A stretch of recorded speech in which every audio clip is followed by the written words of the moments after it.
Setelah menjadi pemilik klub sepak bola AHH APS Pati, YouTuber Atta Halilintar Jemawa menantang seniornya, presenter Raffi Ahmad.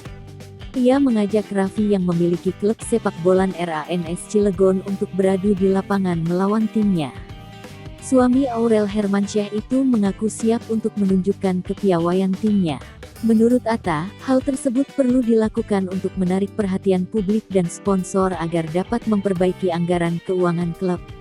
Ia mengaku terjun di bidang olahraga tersebut karena ingin berperan aktif meningkatkan kualitas persepakbolaan tanah air.